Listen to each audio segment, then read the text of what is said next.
자, 이제 하나님의 말씀 이제 함께 읽겠습니다. 오늘 말씀은 두 군데서 보겠습니다. 사도행전 1장 6절로 11절 말씀, 그리고 데살로니가 전서 4장 16절로 18절의 말씀 두 군데서 읽겠습니다. 먼저 사도행전 1장 6절로 11절,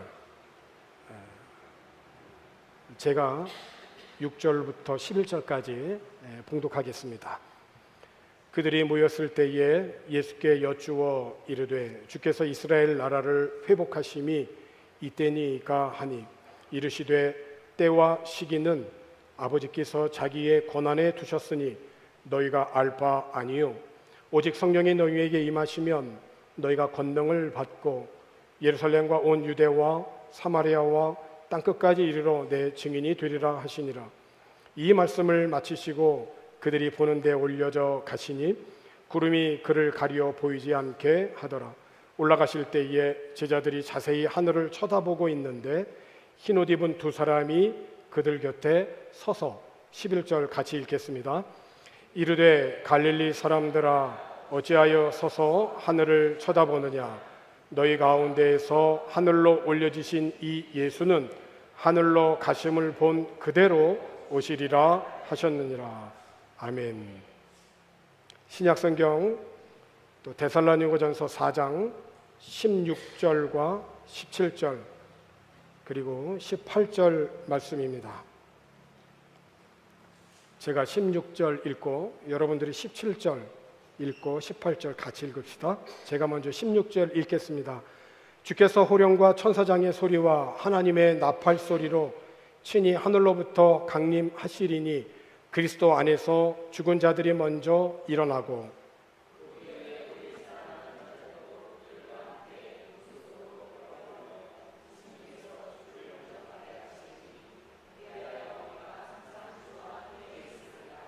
그러므로 이러한 말로 서로 위로하라. 아멘. 10월 한 달 동안은 우리 교회가 속한 우리 교단의 전도 표제인 그 사중 복음에 대해서 설교를 해 오고 있습니다.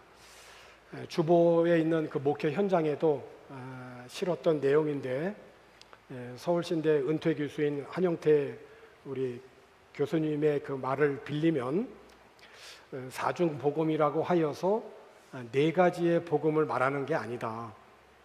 복음은 오직 하나뿐이다. 복음은 예수 그리스도와 그의 말씀만이 복음이다. 그런데 이제 그 하나의 그 복음 안에 네 가지 중요한 강조점이 있는데, 그것이 곧 중생, 성결, 신유, 그리고 재림입니다. 이 네 가지의 이 강조점이 우리 교단이 초창기에 전도하면서 강조했던 그런 네 개의 그 복음, 그래서 사중 복음이라고 이야기합니다. 이 사중 복음이 이제 복음의 네 기둥으로 복음에 있어서 정말 그 핵심되는 내용이죠.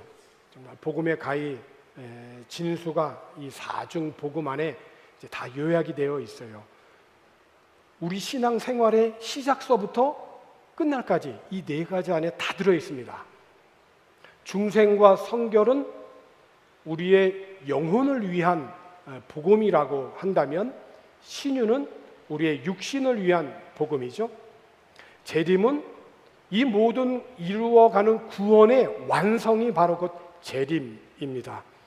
그래서 사중복음은 영혼과 육신의 온전한 구원과 현세와 내세의 완전한 구원을 가르치는 그런 약속한 그 온전한 복음이라 할 수 있습니다.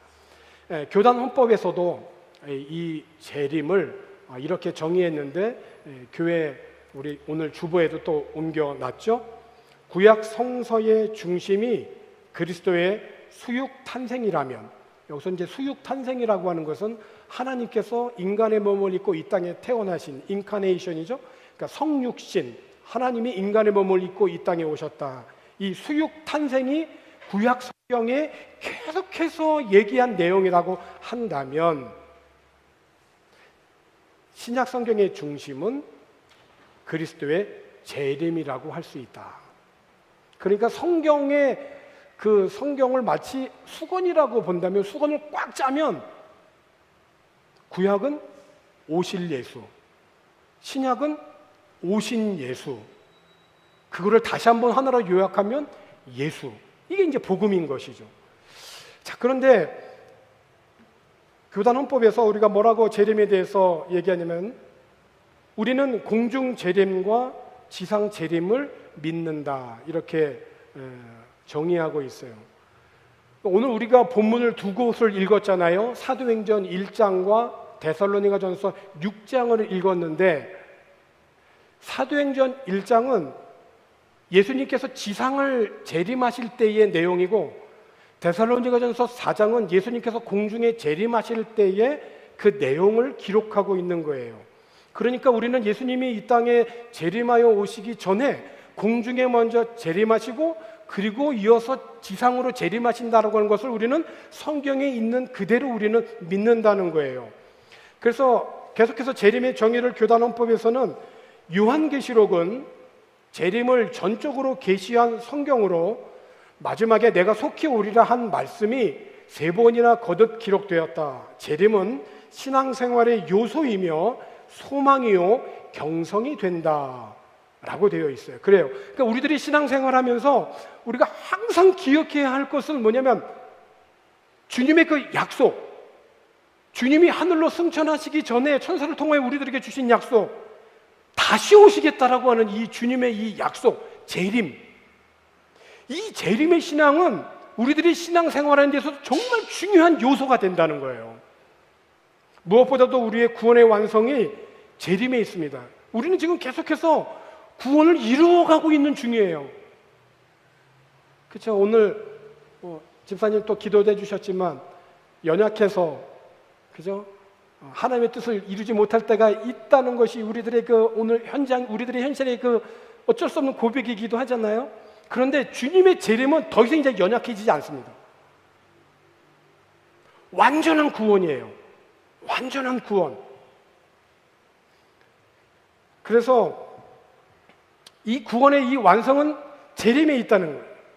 이 자연인이 물과 성령으로 거듭나는 이 중생의 체험, 그리고 중생의 체험 이후에 성령께서 우리 가운데 임하시는 성령의 충만한 은혜, 성결의 은혜, 그리고 우리들의 영혼과 육신이 건강한 이 신유의 은혜, 그리고 이 모든 것을 구원의 과정이라고 볼 수 있는데, 이 구원이 완성은 바로 곧 재림에 있다.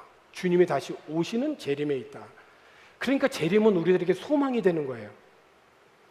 이 땅에 아무리 악이 세상을 다스리는 것 같아도 예수님이 재림으로 인하여서 악은 심판을 받아서 영원한 불못에 던져지게 되고, 그리스도 안에 있는 성도들은 온전한 구원에 이르게 됩니다.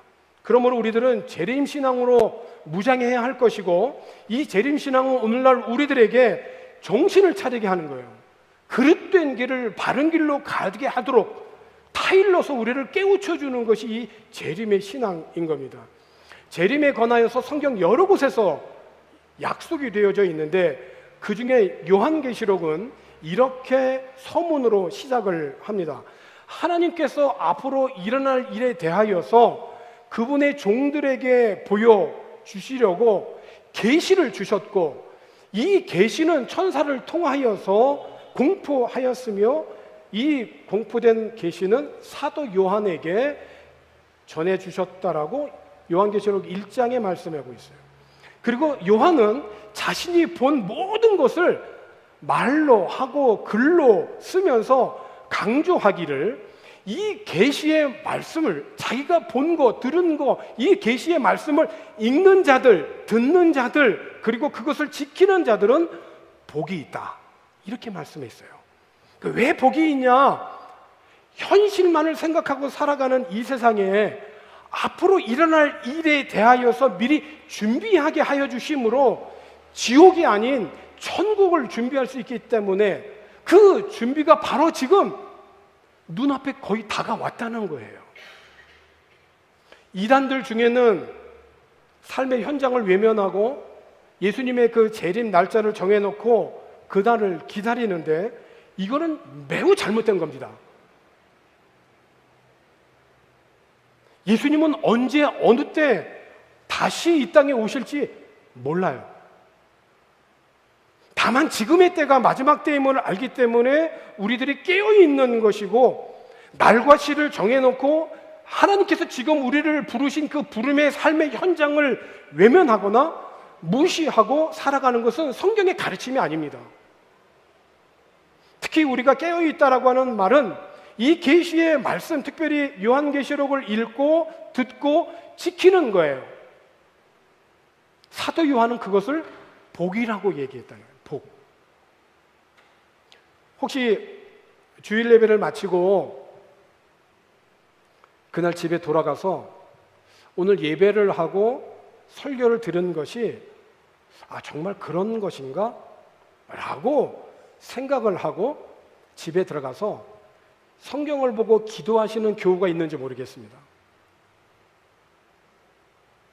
오늘 예배 시간에 설교를 그렇게 했는데 정말 그런가?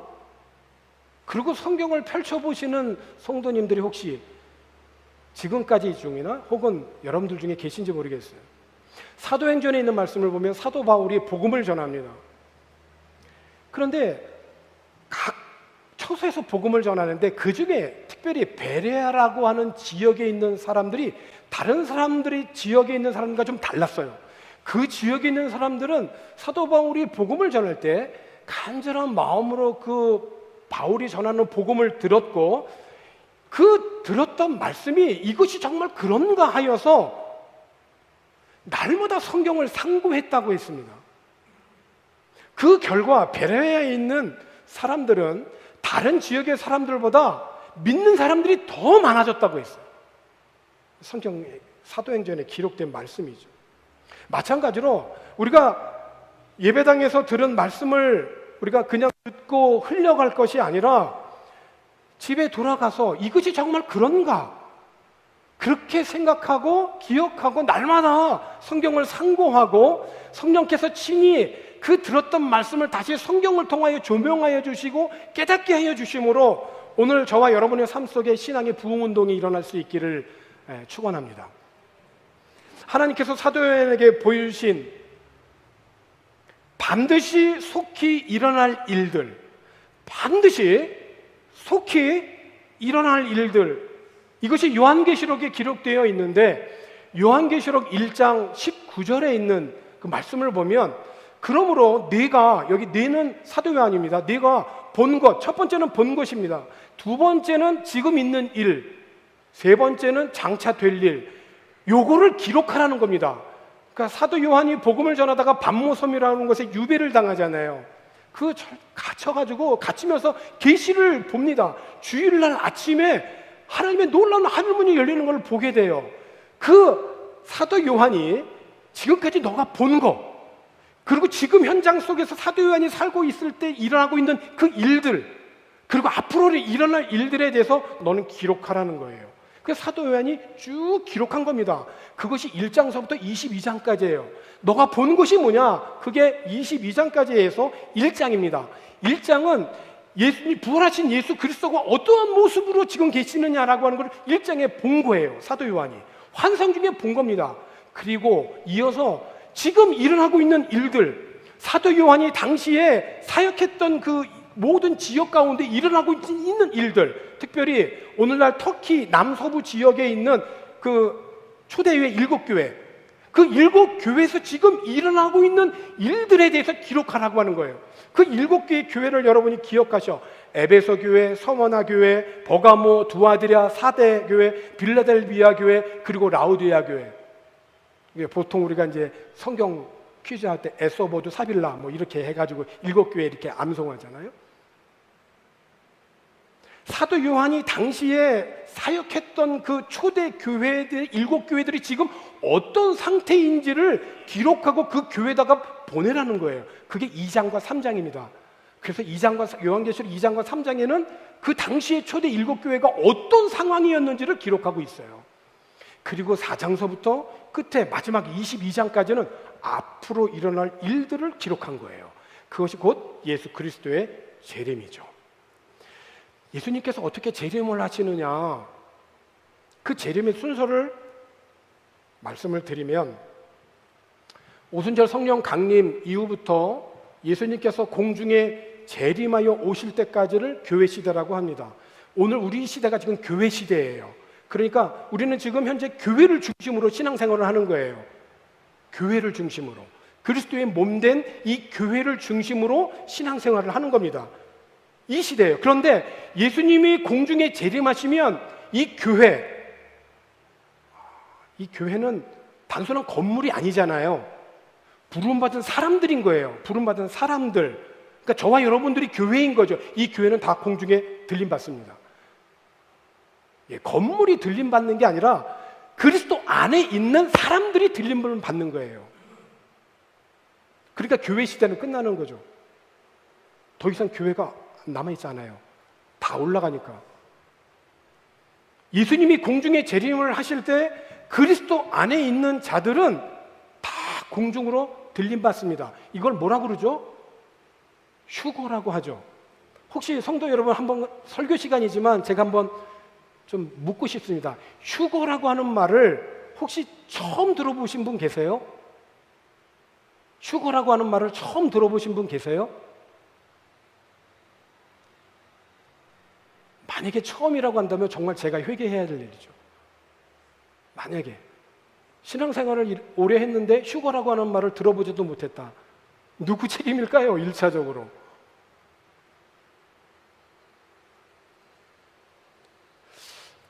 예수님이 공중에 재림하실 때 지상에 있었던 예수 그리스도를 믿었던 그리스도 안에 있는 모든 사람들은 공중에 휴거를 합니다. 순식간에 다 올라갑니다. 이건 성경이 우리들에게 지금 주시는 그런 말씀이에요. 근데 그게 언제냐? 모른다는 거예요. 다시 말씀드리지만 그날과 그 시는 몰라요. 그래서 우리들이 신앙생활 할 때 옆에 있는 사람들이 아니야, 알 수 있어.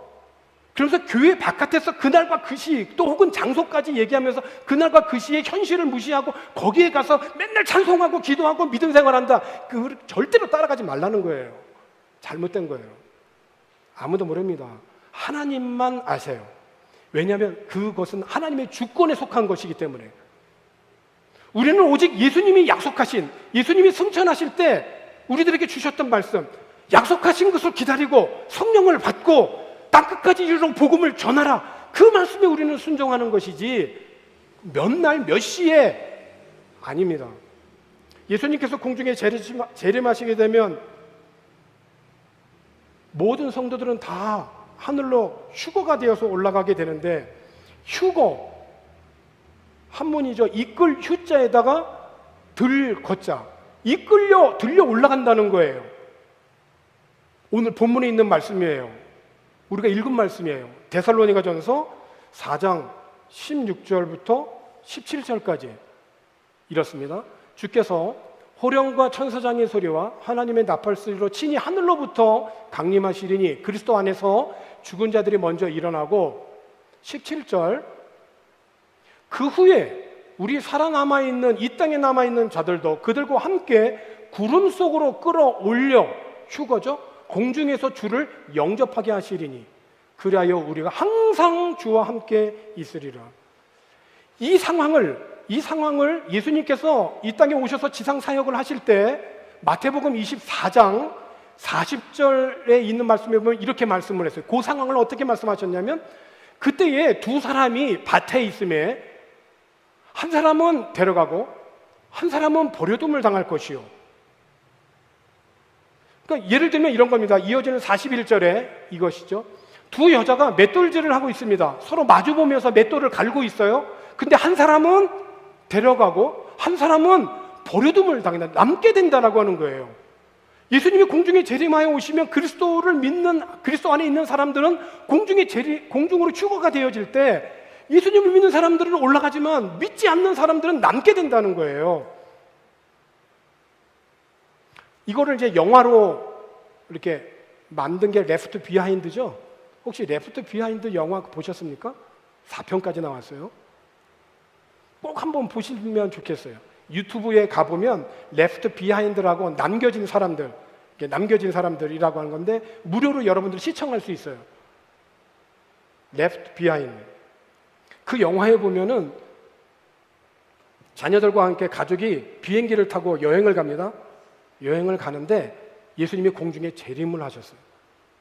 근데 옆에 앉아있던 자기 딸이 순식간에 없어져 버렸어요.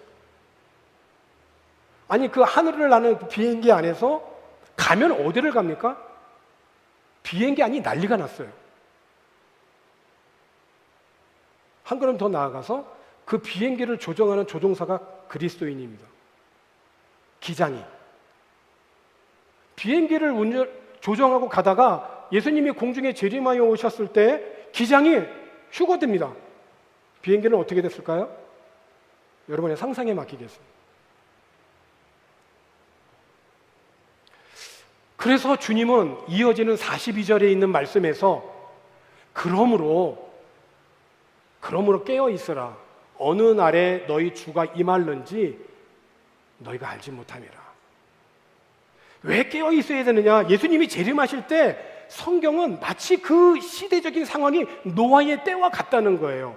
노아의 때가 어땠죠? 사람들은 먹고 마시고 장가들고 시집가고 있으면서 지금 내리고 시작한 이 비가 세상을 물로 심판하는 비인 줄을 전혀 깨닫지 못했다는 거예요. 그냥 잠깐 내리다가 며칠 내리다가 말 것으로 생각한 비예요. 온 세상을 물로 다 잠글 수 있을 그런 심판하는 비인 줄을 몰랐던 거죠.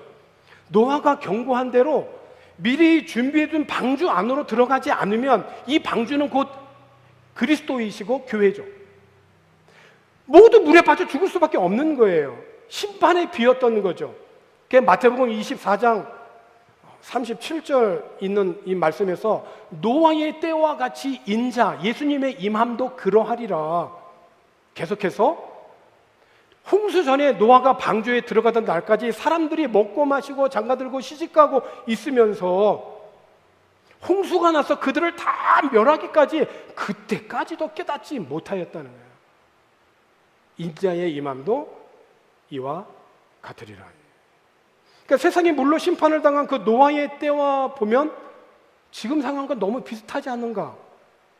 노아가 살던 때에 사람들은 노아가 가족들과 함께 방주에 들어가던 날까지 사람들이 했던 거는 먹고 마시고 장가들고 시집가고 이거 뭐 일상적으로 일어나고 있는 일들이죠. 잘못된 게 아니죠. 근데 무엇이 잘못됐냐? 하나님의 심판에 대한 경고를 완전히 무시하고 살았다는 거예요. 오히려 세상이 평안하다 생각하면서 세상 경영에만 아주 골몰했던 거죠. 그래요. 노아 때에 사람들이 멸망할 수밖에 없었던 그런 것은 자기 일에만 몰두한 거예요. 현세에만 몰두했던 거예요. 그래서 심판의 때를 준비하지 아니하고 살았기 때문에 오늘날의 세상과 너무 비슷한 거죠. 그러므로 사도 요한은 요한계시록을 기록하면서 무엇이 정말 복이 있느냐, 이 계시의 말씀을 읽고 듣고 지키는 자가 복이 있다라고 하는 거예요. 왜? 때가 바로 눈앞에 와 있기 때문에. 우리가 어디에서 영원히 살아야 할 가장 중요한 문제이기 때문에 그렇다는 거죠. 이렇게 예수님이 공중에 재림하실 때 그리스도인들은 공중에 휴거되고 하늘에서는 어린 양의 혼인잔치가 열리는데, 그럼 예수님이 공중에 재림하시고 지상에 있던 그리스도인들은 휴거되고 하늘에서는 깊은 영적인 예배가 어린 양 혼인잔치가 있는 그때, 그럼 이 땅에 남아있는 지상에서는 어떤 일이 벌어지느냐? 공중 권세 잡은 마귀가 지상으로 쫓겨내려옵니다. 그래서 세상은 이루 말로 형용할 수 없는 대환란이 7년 동안 벌어지게 됩니다. 이 7년 동안 말로 할 수 없는 이 7년 대환란의 기간 동안에 적그리스도가 나타나죠. 내가 그리스도다.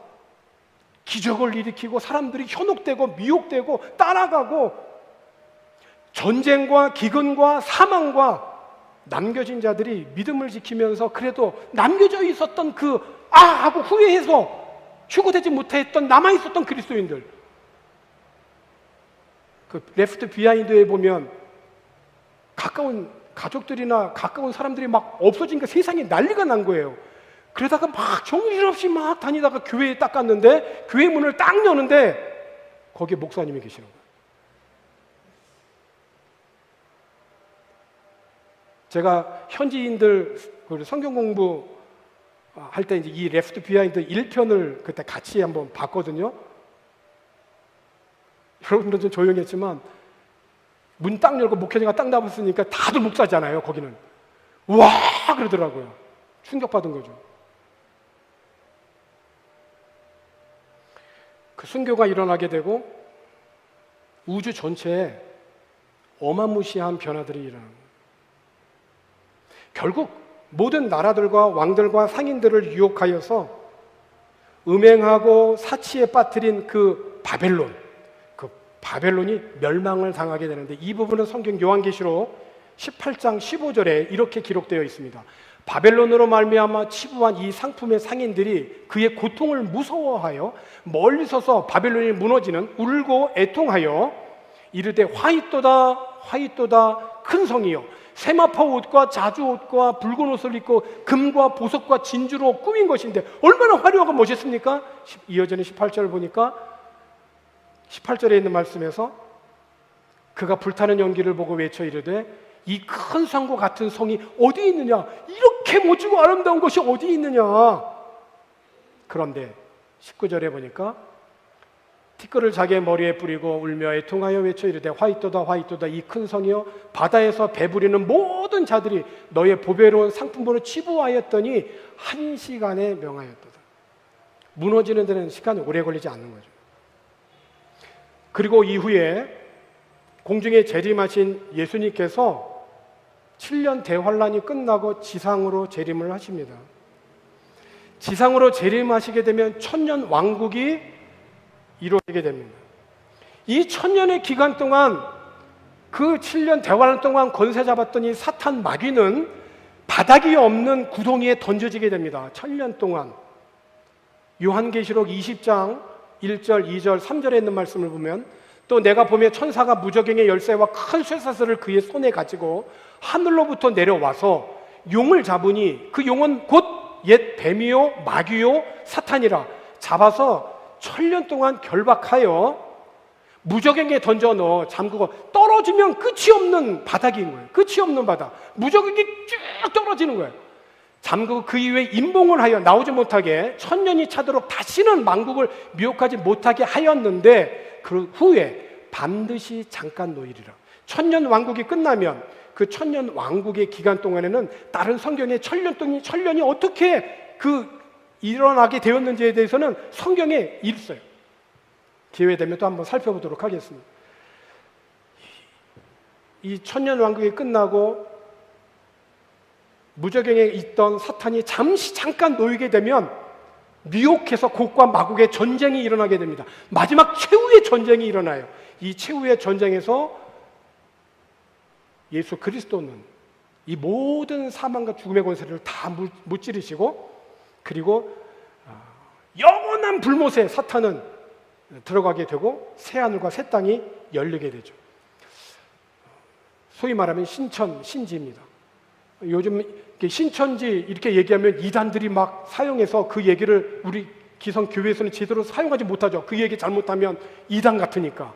그래서 다 뺏겨버리고 말았던 거예요. 새하늘과 새 땅, 천년왕국, 이건 이단들에게 다 뺏기고 말았어요. 우리가 정말 알아야 되고 그런 믿음으로 바라봐야 될 그런 내용들인데, 이 모든 계시를 보고 사도 요한이 계시록을 쭉 작성하고 끝에 이렇게 고백하죠. 거의 끝에 뭐라고 되어 있죠?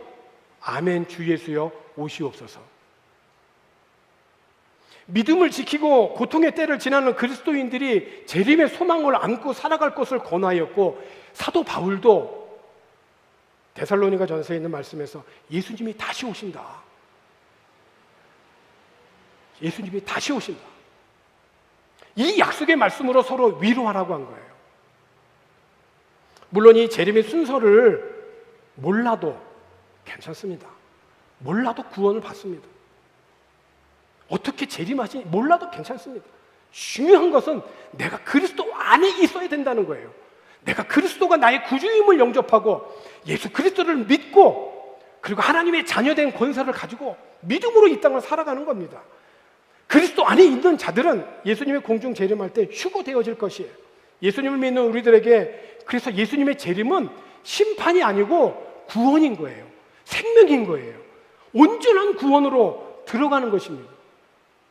우리는 안 죽으려고 많이 그러잖아요, 사실.